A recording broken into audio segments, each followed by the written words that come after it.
mostrarnos quién es Dios y además quiénes somos nosotros. No hay manera que el hombre se conozca a sí mismo a menos que Dios le revele.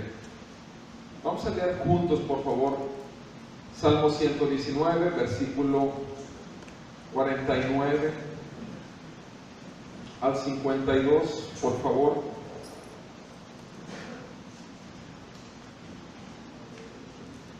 Salmo 119, del 49 al 52. Escrito está en la palabra de nuestro Dios: acuérdate de la palabra dada a tu siervo, en la cual me has hecho esperar. Este es mi consuelo en la aflicción, que tu palabra me ha vivificado. Los soberbios me insultaron en gran manera, sin embargo, no me he apartado de tu ley. Me acuerdo de tus ordenanzas antiguas, oh Señor, y me consuelo. Amén. Quiero que sigan con su vista, por favor, el pasaje que estudiaremos hoy con la gracia del Señor. En Primera de Pedro, capítulo 3.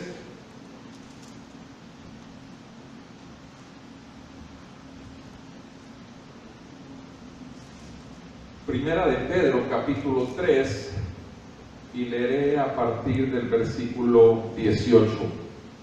Primera de Pedro 3, 18. Nuestro Dios nos dice así: porque también Cristo murió por los pecados una sola vez, el justo por los injustos, para llevarnos a Dios, muerto en la carne, pero vivificado en el Espíritu, en el cual también fue y predicó a los espíritus encarcelados, quienes en otro tiempo fueron desobedientes cuando la paciencia de Dios esperaba en los días de Noé, durante la construcción del arca, en la cual unos pocos, es decir, 8 personas, fueron salvadas por medio del agua.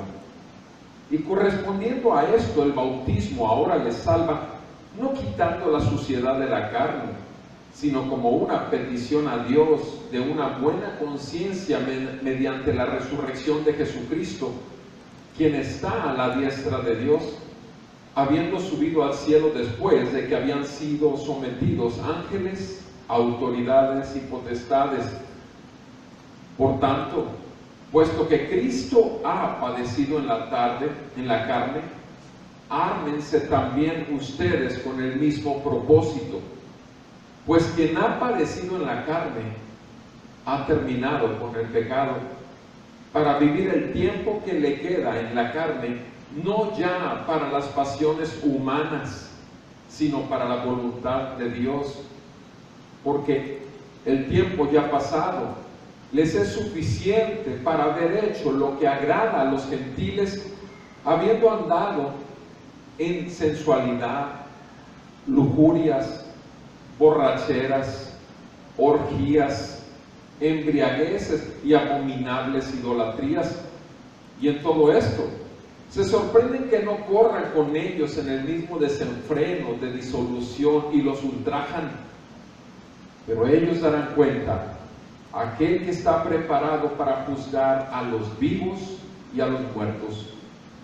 Porque con este fin fue predicado el Evangelio aún a los muertos, para que aunque sean juzgados en la carne como hombres, vivan en el Espíritu conforme a la voluntad de Dios.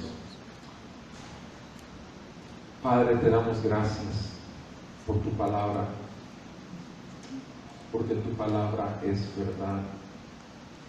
Te damos gracias porque tu palabra es viva y eficaz. Te damos gracias porque esta no regresará a ti vacía, sino que hará aquello para lo cual es enviada. Hoy nos declaramos incompetentes por nosotros mismos para poder entender, recibir y someternos a ella, a menos que sea su Santo Espíritu quien aplique tu palabra a nuestros corazones. En el nombre de Jesús te lo rogamos. Ten misericordia de nosotros y sigue formando a Cristo en nosotros para que tu gloria sea vista en toda la tierra por medio de tu amada iglesia. Sálvanos, Señor. Vivifícanos, Señor. Transfórmanos. Te lo pedimos en el santo nombre de nuestro Señor Jesucristo. Amén. Pueden sentarse, por favor.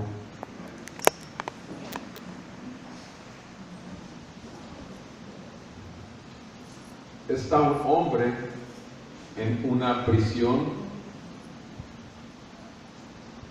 En el fondo de la prisión, en oscuridad, llegan sus guardias y tienen que tomar muchas medidas especiales para poder tomarlo, encadenarlo y poder llevarlo hasta un laboratorio médico, donde tienen en una cama a un hombre que prácticamente está muerto, pero aún hay vida en su cerebro y se mantiene artificialmente vivo porque su cerebro está aún siendo alimentado por la sangre de los medios artificiales. A este otro hombre que estaba en prisión, a este hombre el cual el psiquiatra de la prisión dice que es el caso ideal, es el caso que está totalmente perdido, es el caso de esa persona que es totalmente insensible, con muchos traumas en la infancia, es una persona totalmente fuera de lo habitual, porque no solamente ha vuelto una y otra vez a la cárcel, sino además se ha mostrado más como un animal totalmente insensato, y por eso está ahí. Y por medio de los avances tecnológicos, lo que hacen ahí en esta operación es transmitir los pensamientos, las emociones y todo aquello de este hombre que estaba prácticamente muerto, que era por supuesto el héroe, era por supuesto aquel que tenía una misión que cumplir, pero sin embargo no terminó de cumplirla, y empiezan a transmitirle y a colocarle en las neuronas de este hombre insensato, de este hombre perdido, de este hombre que vive en tinieblas, y de este hombre que al final de cuentas fue sacado de una prisión para poder poner en él los pensamientos. Y es un experimento. Los médicos saben que jamás se ha hecho esto, pero sin embargo es un experimento, y estoy hablando de una película que vimos por ahí del martes, mi chula y yo, que se llama Criminal, de Kevin Costner. Y la cosa es que a lo largo de la trama de la película lo que vemos es cómo este hombre era un animal, una bestia en el sentido estricto, humanamente hablando, por su manera de vida. Sin embargo, vemos que una vez que sale y que tiene que continuar con la misión, que el otro hombre que murió tiene que continuar con la misión, hay una lucha en él. Y a lo largo de toda la película, lo único que vemos es esa lucha que hay interior, donde el monstruo le quiere salir, pero sin embargo los pensamientos, emociones y vida de aquel hombre que le fue puesto en su cerebro se empieza a manifestar, y se empieza a manifestar cada vez con más fuerza, al grado que al final de la historia, ustedes saben, este hombre es totalmente transformado y lleva a cabo la misión para lo cual fue llamado. ¿No les suena algo parecido a la vida del creyente? Porque somos criminales.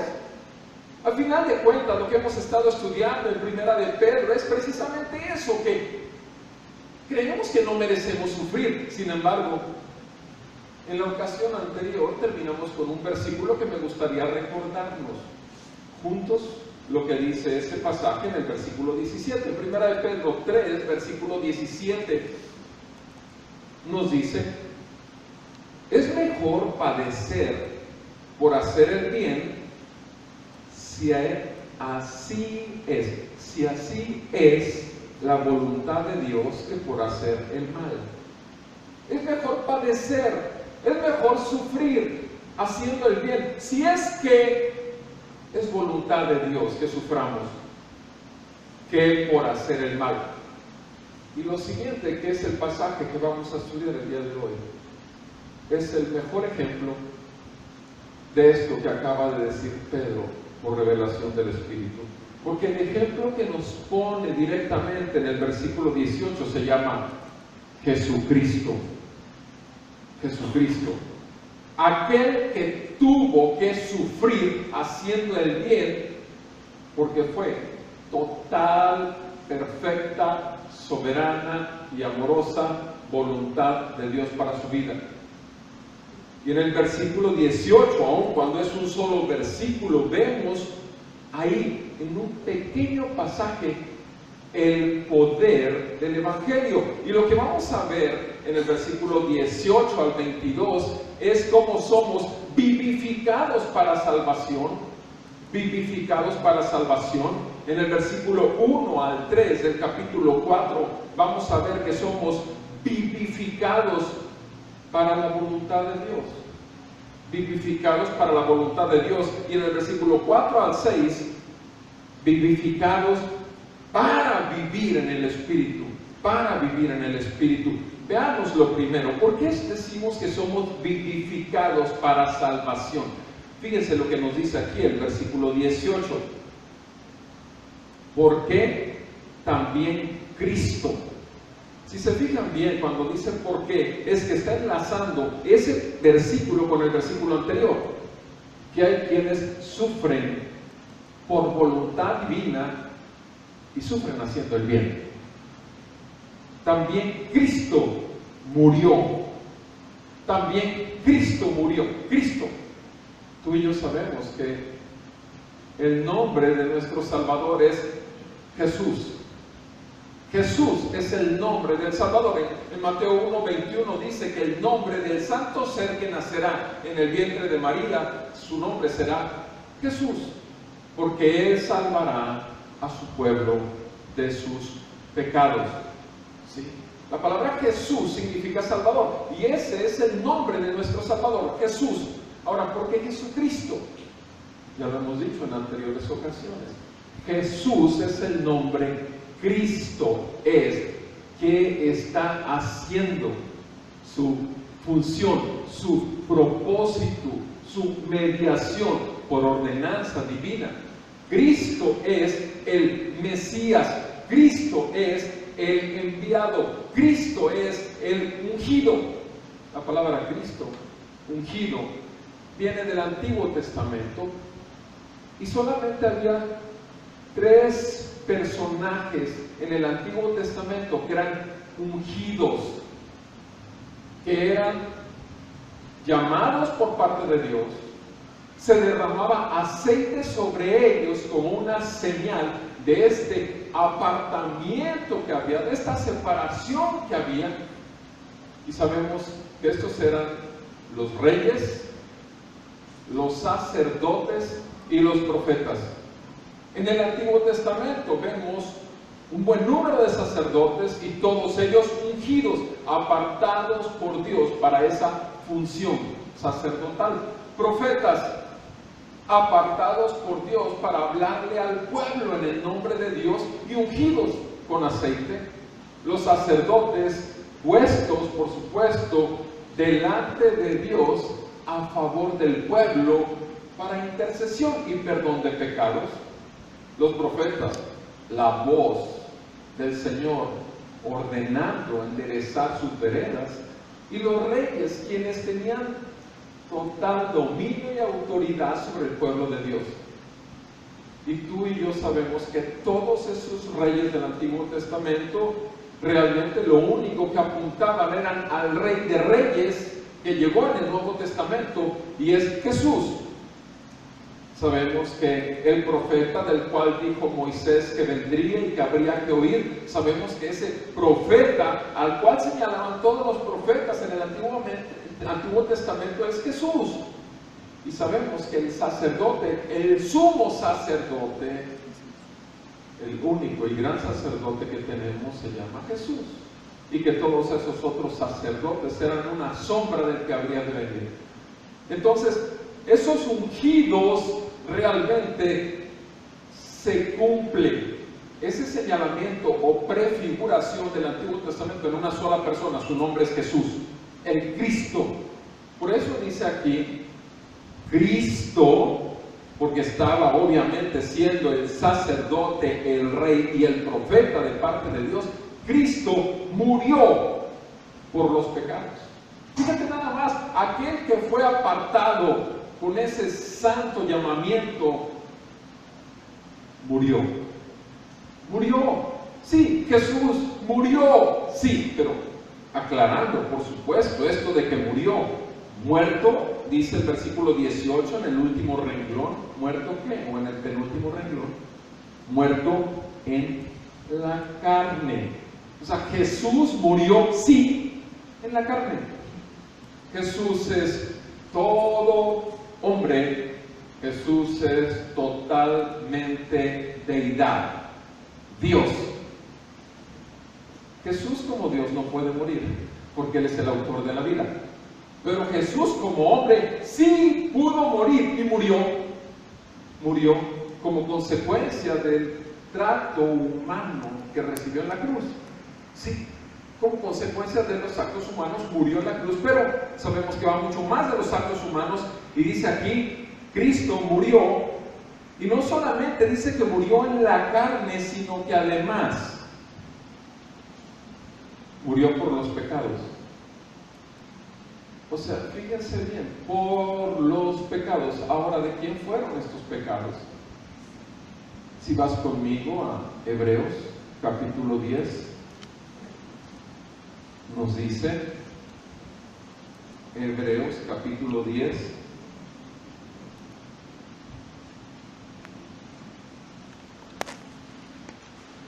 versículo 12, hablando de Jesucristo,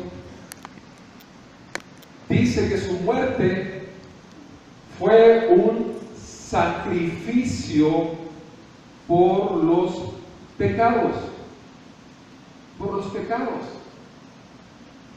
Dice en el versículo 10, por esta voluntad hemos sido santificados mediante la ofrenda del cuerpo de Jesucristo ofrecida.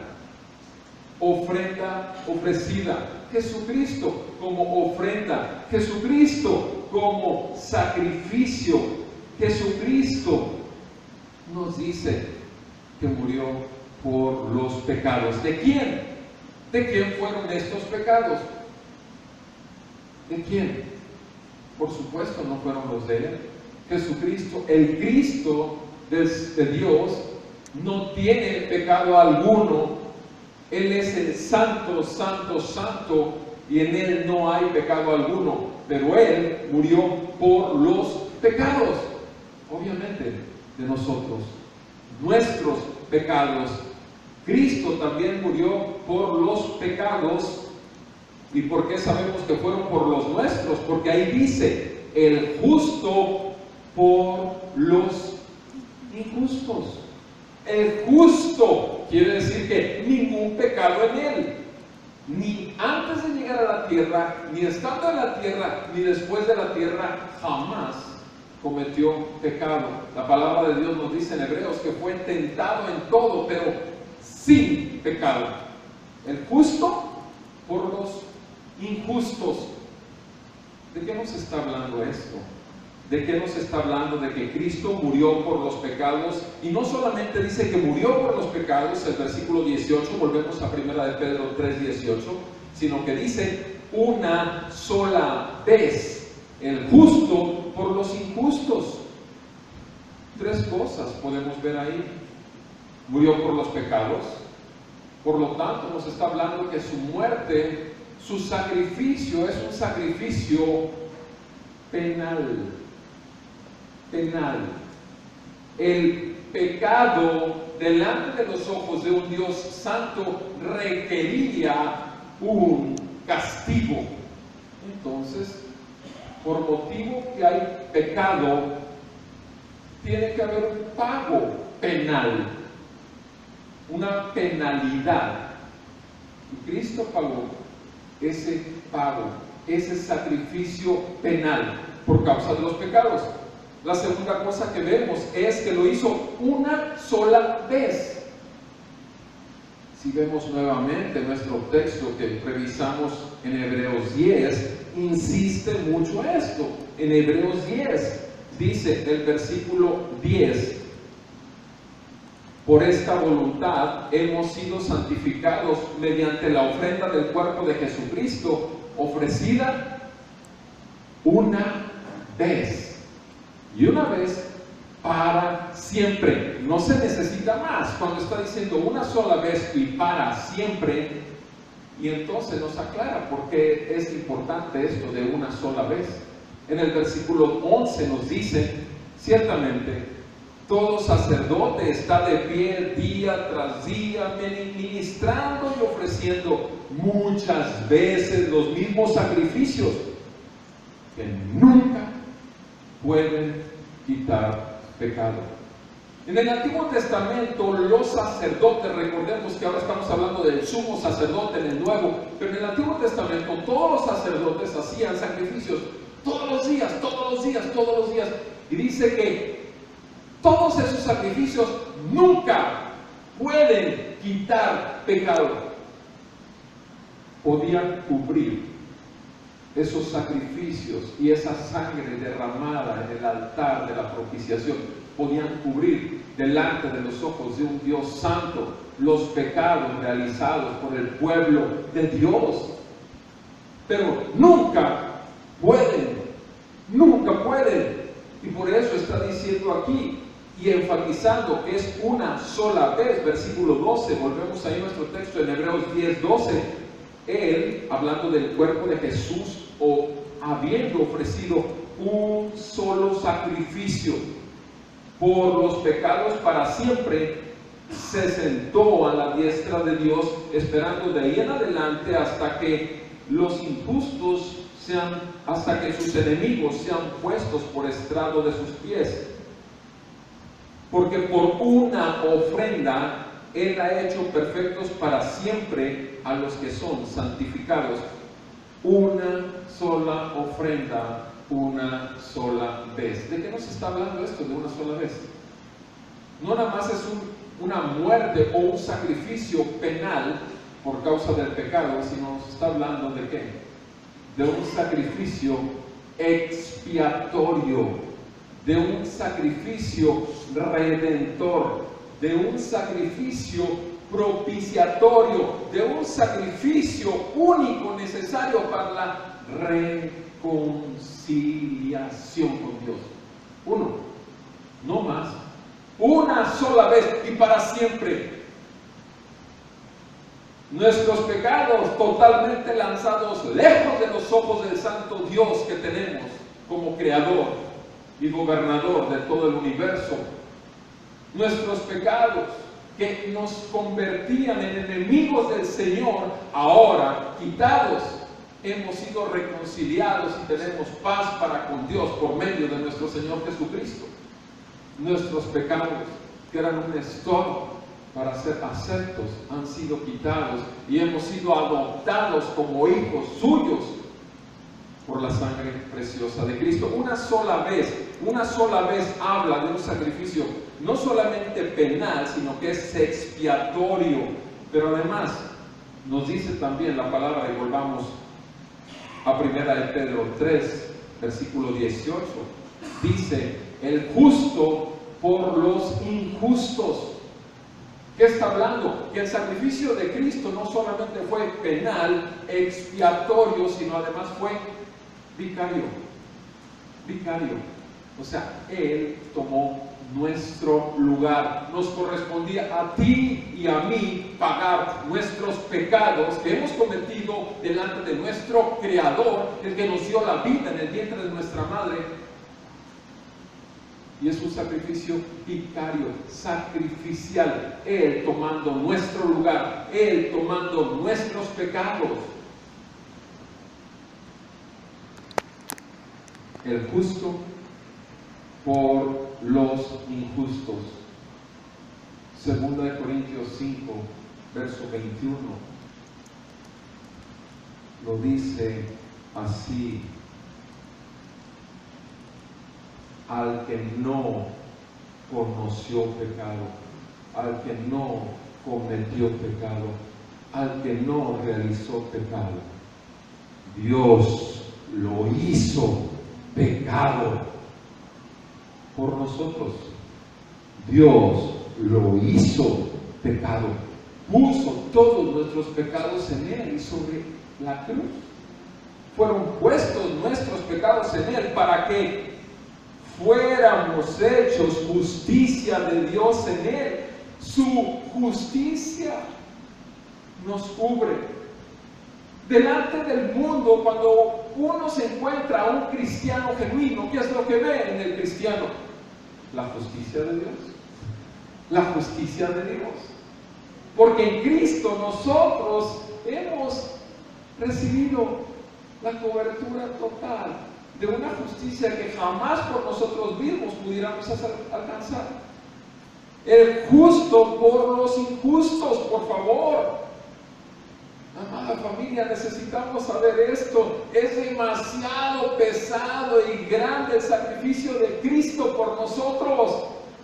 Es demasiado lo que Él hizo por causa de nuestras maldades. Es demasiado, no solo el sufrimiento. Cristo sufrió desde que nació. ¿Acaso no estaban matando a los recién nacidos cuando Él nació? ¿Acaso Cristo no tuvo que ser lanzado de su tierra para irse a Egipto cuando estaba todavía en el vientre de su madre? ¿Acaso Cristo no nació en un lugar terrible, en un pesebre, cuando en realidad es el dueño de todo el oro y la plata y el dueño de todo el universo? ¿Acaso Cristo Jesús no tuvo que sufrir sometiéndose a José y María cuando su deseo y su pasión era estar en el templo, en los negocios de su padre le era necesario estar? ¿Acaso Cristo Jesús no sufrió con cada insensatez con la que salían sus discípulos, a los que Él llamó una y otra vez? Volvían a la carne, volvían a la carne.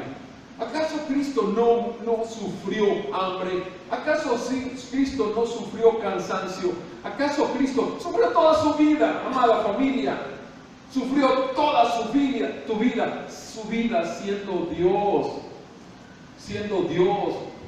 Y por supuesto sufrió hasta lo sumo, cargando pecados tuyos y míos que no le correspondían a Él. Eso es por voluntad de Dios. Solo por su gran misericordia, solo por su gran amor, solo por gracia somos salvos por medio de la fe.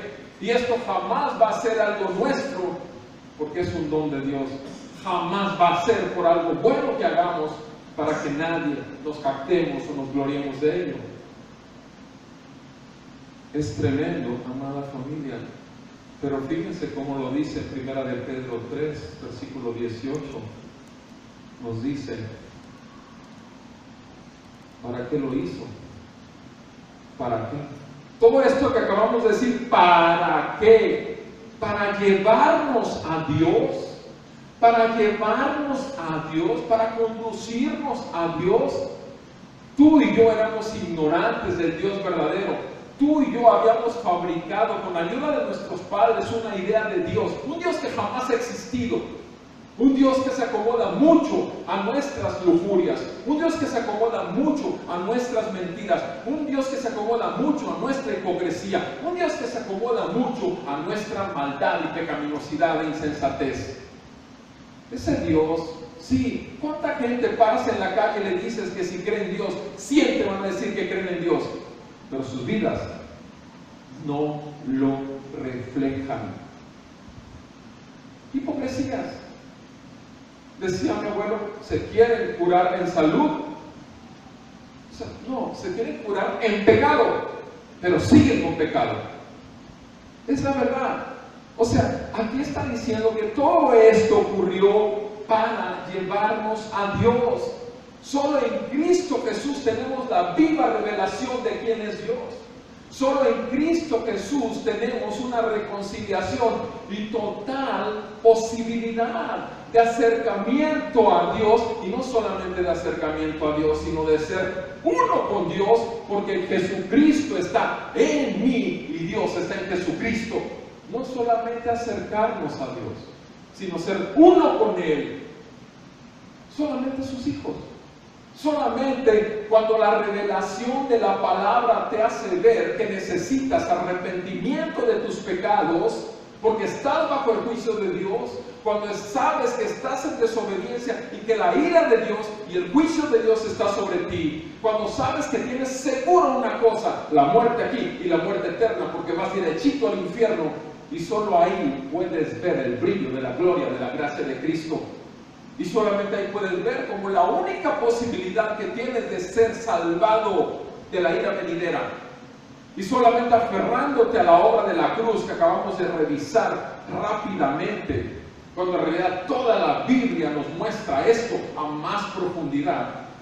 Solamente ahí, cuando puedes poner toda tu confianza en el amor y misericordia que Dios te concede por medio de Cristo, su muerte y su resurrección, es ahí solo cuando realmente puedes salir de esa cárcel y esa prisión y esa oscuridad y esa muerte para que vengas a vida.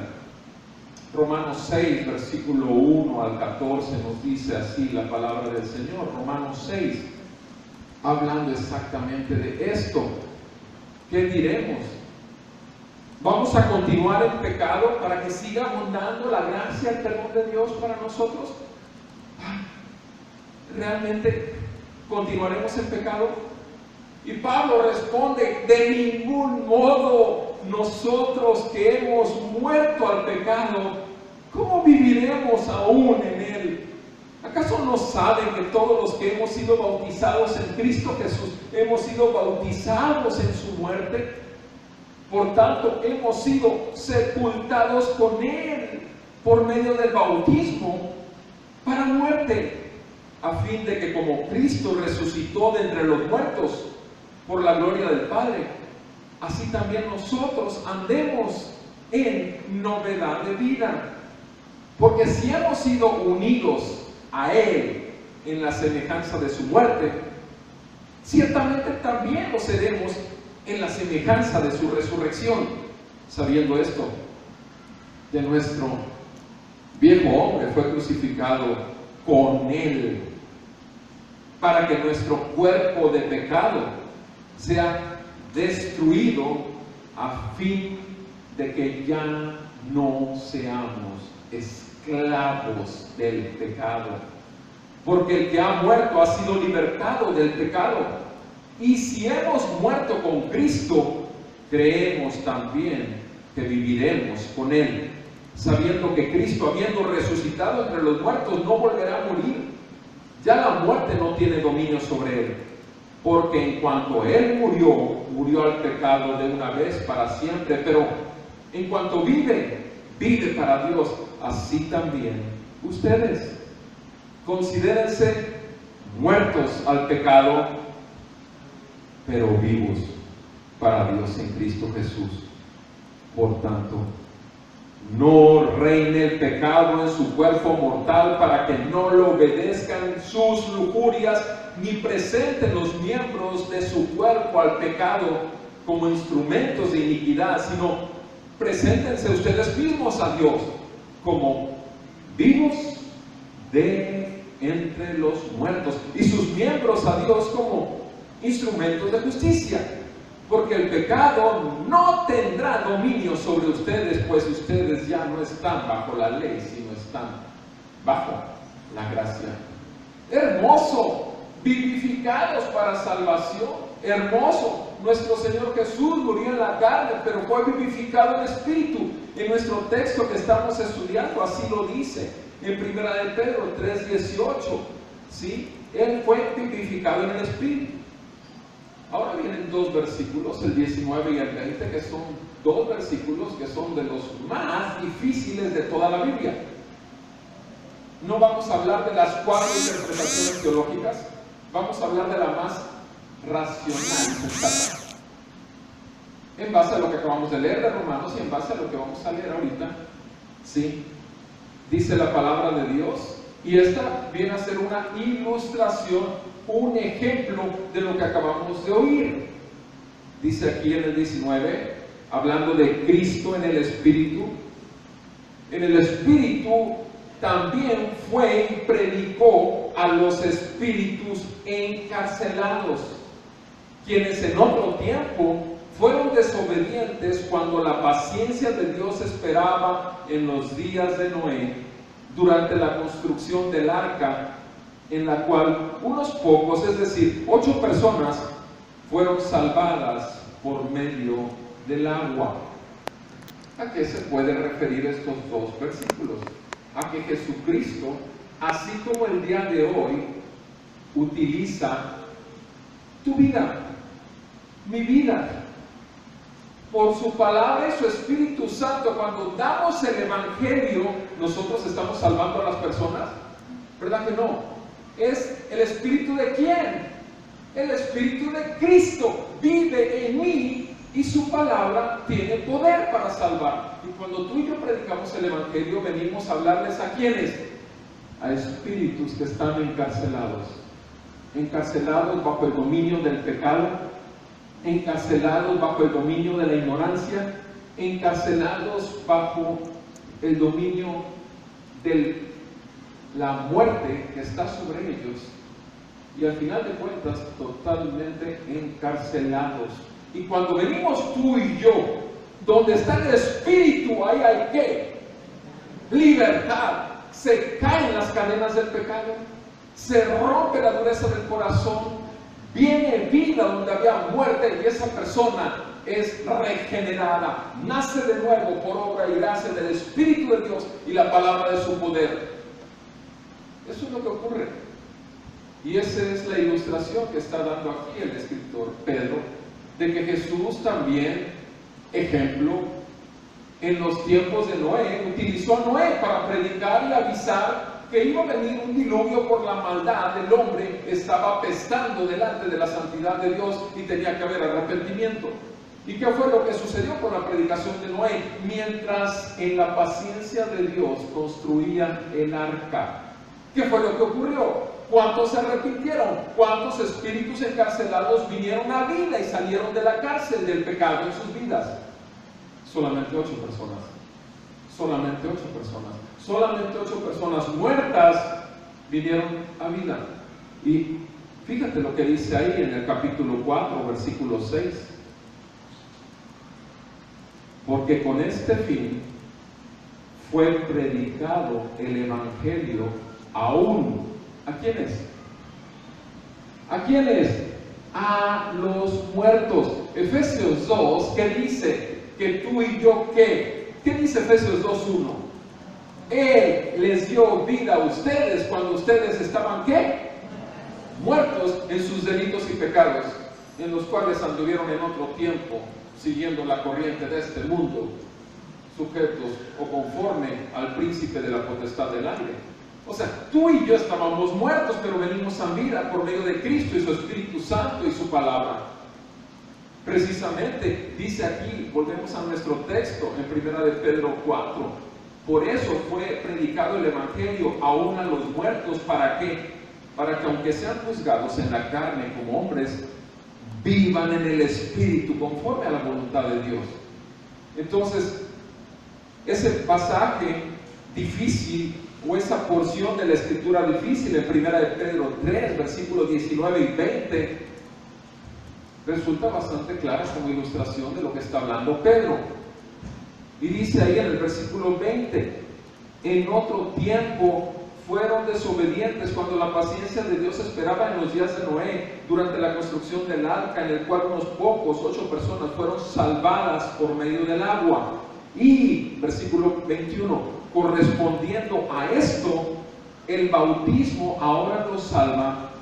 Y hace la aclaración Pedro: no, el bautismo no quita la suciedad de la carne, el bautismo no quita el pecado de la carne, sino el bautismo muestra que hay una petición a Dios realmente de corazón de tener una buena conciencia.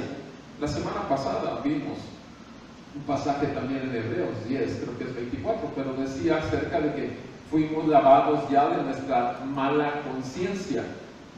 Nuestra conciencia era una conciencia de yo, luego yo y finalmente yo, para ser una bola de hipócritas, y todas nuestras buenas obras no eran delante de Dios más que meros trapos de menstruación, inmundicia, como dice Isaías, porque todo lo hacíamos con una sola finalidad, que el yo fuera exaltado delante de los ojos. Por eso nuestra conciencia realmente era una mala conciencia, pero ahora dice aquí que en el bautismo lo que nosotros hacemos es confirmar que no queremos más seguir sirviendo a nuestra carne, que no queremos seguir sirviendo al pensamiento de este mundo, que no queremos seguir siendo esclavos del deseo de Satanás sobre nuestras vidas, sino que realmente queremos vivir en una nueva vida. Lo acabamos de leer todo eso en Romanos 6, versículo del 1 al 14. Que así como Cristo murió, Cristo resucitó, y así nos da la oportunidad de resucitar a una nueva vida. ¿Es posible eso aquí en la tierra? ¿Es posible dejar de estar mintiendo? ¿Es posible dejar de estar adulterando? ¿Es posible dejar de estar aborreciendo a nuestros enemigos? ¿Es posible dejar de estar robando en la empresa donde trabajo? ¡Sí! Si el Espíritu Santo te ha vivificado, es para salvación de todas estas cosas. Si es que el Espíritu Santo vive en ti. Sí, vivificados para salvación. Eso es lo que está diciendo la palabra en 1 de Pedro 3, que ese bautismo es simplemente va de la mano con una verdadera conversión y regeneración de corazón. Sí, sino es una petición a Dios de una buena conciencia, ¿mediante qué? La resurrección de Cristo. Versículo 22, quien está a la diestra de Dios. Fíjense cómo lo dice, quien está a la diestra de Dios, o sea, quien es el Rey y Señor de tu vida. ¿Cuántas veces he dicho que Dios tiene así el latido de tu corazón? Y cuando quiere lo detiene, y te vas al infierno sin Cristo, o te vas al cielo por la sangre de Él. Cuando quiere lo detiene y te vas al infierno o te vas al cielo. O tienes muerte eterna o tienes vida eterna. Solamente hay dos, después de la muerte, dos caminos. Jesucristo es el camino a la vida, porque Él es el camino, la verdad y la vida. Y dice en el versículo 22, hasta que le habían sido sometidos ángeles, autoridades y potestades, Cristo Jesús resucitó. La muerte no tuvo control y dominio sobre Él. Y por supuesto Satanás y sus ángeles y demonios tampoco. Lo segundo que vemos, si nosotros apreciamos, familia, que somos vivificados para salvación, seamos libres, vivamos en esa libertad, gocemos de nuestra salvación y de que somos reconciliados con Dios. Esa es la respuesta a todo lo que acabamos de revisar ahorita. Pero también nos dice la palabra del versículo 1 al 3 que somos vivificados para una sola cosa. Y dice en el versículo 1, por tanto, puesto que Cristo ha padecido en la carne, ármense también ustedes con el mismo propósito. O sea, ármate. ¿Qué quiere decir ármate? Ármate está hablando de una batalla, ¿sí o no? Ármate con el mismo propósito. ¿Cuál es el propósito? Vas a tener que luchar con tu carne. Pero antes estabas muerto. Perdías todas, de todas perdías todas. Pero ahora has sido vivificado para salvación. Ahora estás vivo. Ahora tienes el Espíritu Santo que levantó a Cristo Jesús de los muertos. Por lo tanto, ahora sí puedes vencer la batalla contra la carne cada día. Gálatas lo dice así, por supuesto. Gálatas 5, versículo 16. Ármense con esta misma intención. Gálatas 5, versículo 16, dice la palabra de nuestro Dios.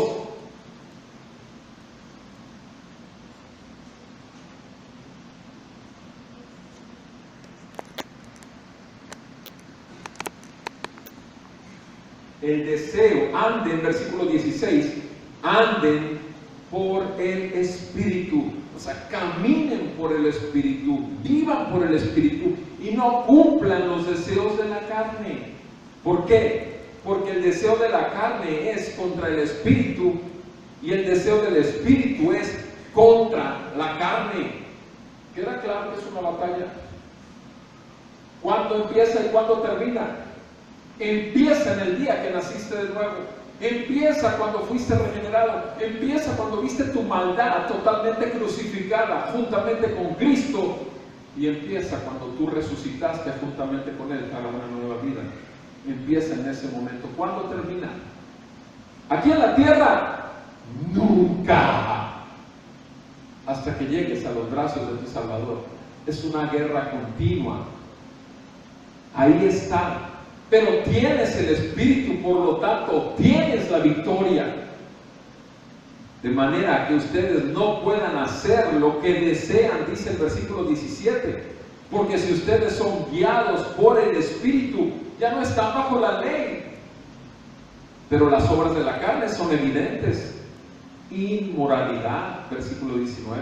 Impureza, sensualidad, idolatría, hechicería, enemistades, pleitos, celos, enojos, rivalidades, disensiones, sectarismos, envidias, borracheras, orgías y cosas semejantes, contra las cuales les advierto lo que ya les he dicho antes: los que viven estas cosas, los que practican estas cosas, no entrarán al reino de Dios, no heredarán el reino de Dios.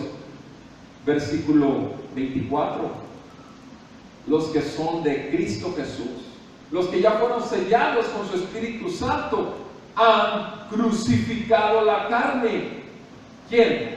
¿Él lo crucificó? No. Tú y yo tenemos que crucificar, tú y yo tenemos que despojarnos del viejo hombre, tú y yo tenemos que buscar renovar nuestra manera de pensar, tú y yo tenemos que matar la carne con sus pasiones y deseos. Versículo 25, ¿por qué? Si vivimos por el Espíritu, entonces andemos también por el Espíritu. Andemos también por el Espíritu. Entonces, volvamos a nuestro texto, por favor. Dice aquí en 1 de Pedro 4, versículo 1. Quien ha padecido en la carne, dice la parte final de ese versículo, quien ha padecido en la carne, ha terminado con el pecado. ¿Para qué?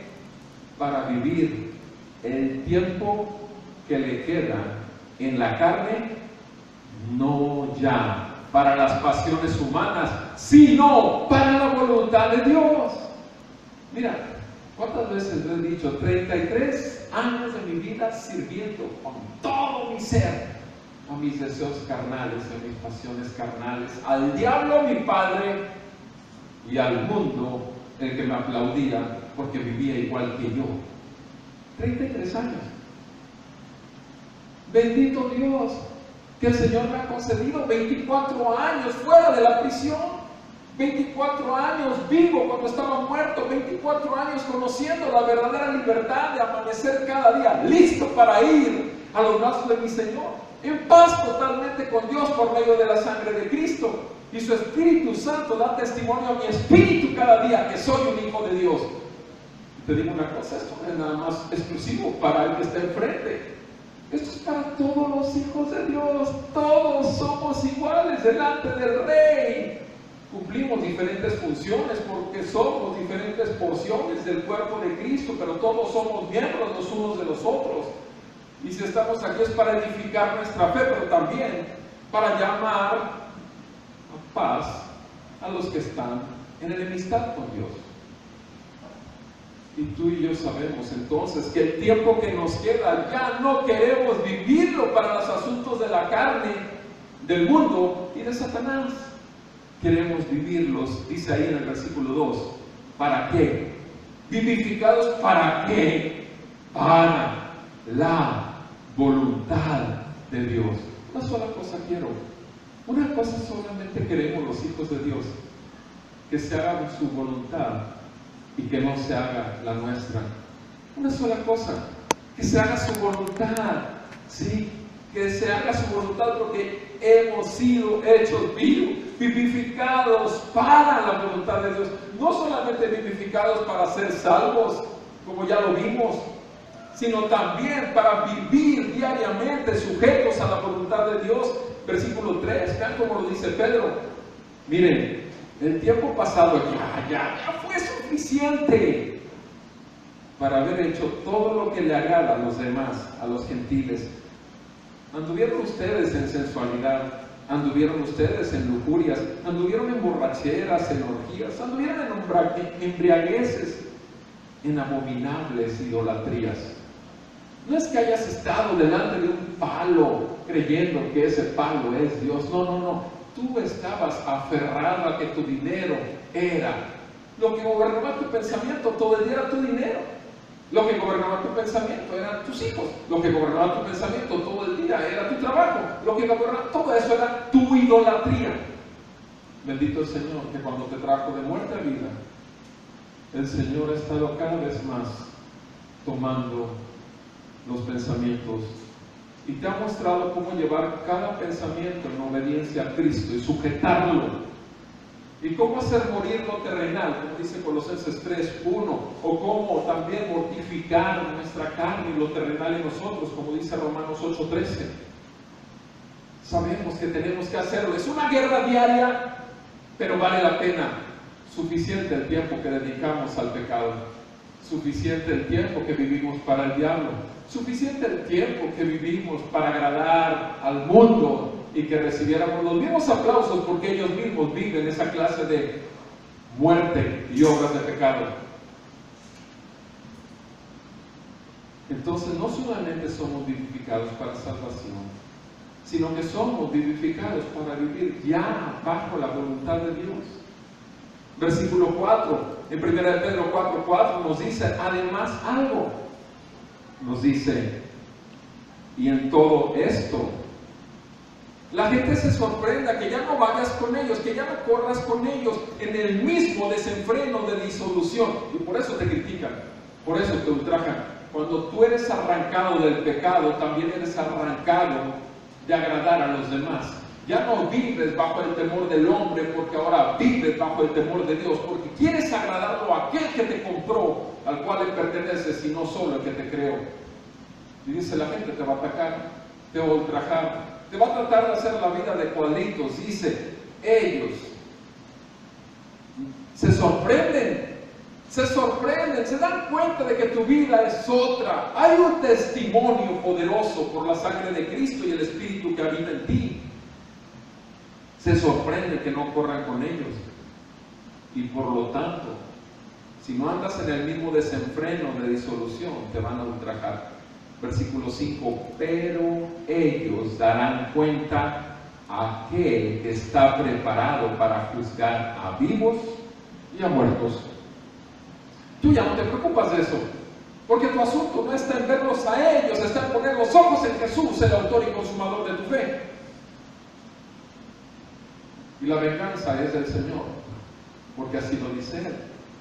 Tú al contrario los bendices porque sabes que están ciegos, los bendices porque sabes que están encarcelados, los bendices porque saben que están en la misma condición en que tú estuviste antes también por muchos años, hasta que el Señor no te dio vida, hasta que el Señor no te dio libertad, hasta que el Señor no te dio verdaderamente una esperanza. Versículo 5. Ellos darán cuenta a aquel que está preparado para juzgar a vivos y muertos. Versículo 6. Porque con este fin fue predicado el Evangelio aún a los muertos. Aún a ti y a mí cuando estábamos muertos en nuestros delitos y pecados. ¿Cuál es el fin? ¿Cuál es la meta? Dice, para que aunque la gente te juzgue en la carne como hombre, sin embargo, tú y yo podamos vivir en el Espíritu, vivir en el Espíritu conforme a la voluntad de Dios. Somos vivificados para salvación. Somos vivificados para la voluntad de Dios. Pero no podemos vivir para la voluntad de Dios a menos que andemos en el Espíritu. Tú y yo necesitamos aprender a discernir en el Espíritu cuál es la voluntad de Dios. Y no hay manera de poder realmente conocer la voluntad de Dios si no conocemos su palabra, porque aquí está toda la voluntad de Dios y el Espíritu Santo te va a dirigir a toda verdad y va a implantar esta verdad en tu corazón y se va a volver vida. No te basta a ti y a mí tener la revelación del Evangelio. Ese Evangelio tiene que ser aplicado a nuestras vidas, tiene que ser efectivo, tiene que ser influyente y volverse vida. Y la única manera, repito, es estando conscientes que tenemos la oportunidad de vivir sometidos a la voluntad de Dios, escuchando al Espíritu Santo a dónde, cómo y cuándo nos dirige.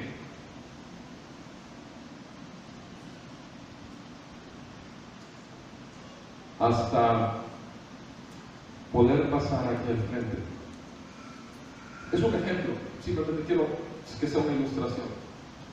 Pasé un tiempo de rodillas en casa, hoy en la mañana temprano. Pasé un tiempo de rodillas en esa oficina. Pasé un tiempo de rodillas aquí. Y te digo algo, mis pensamientos estaban todos enredados. Toda la semana estuve estudiando y estuve rogando y estuve meditando en la Escritura, pero hasta que no me subí, supe una cosa: no estaba en mí, habrá en el nombre del Señor. Solo por gracia, solo por su palabra y solo por la dirección de su Santo Espíritu. No hay otra manera. No confío en Roberto Perales, confío en el poder de Dios para salvación, que solo proviene de Él y es por gracia, nunca, jamás por un ser humano. Gálatas 6:3 dice: ¿quién se cree algo siendo nada? Yo soy nada, pero en Cristo Jesús soy exactamente igual que tú, un hijo de Dios, comprado por la sangre de Cristo, vivificado en el Espíritu por la resurrección de mi Señor y tu Señor, y podemos hoy dirigirnos a Él y decirle: Padre nuestro, concédenos de tu gracia, porque solo tu poder se perfecciona en nuestra debilidad. Seamos honestos, no hemos vencido la batalla, pero sí podemos armarnos diariamente del poder del Espíritu y su palabra y someter todos nuestros deseos de la carne y andar en el Espíritu para agradar.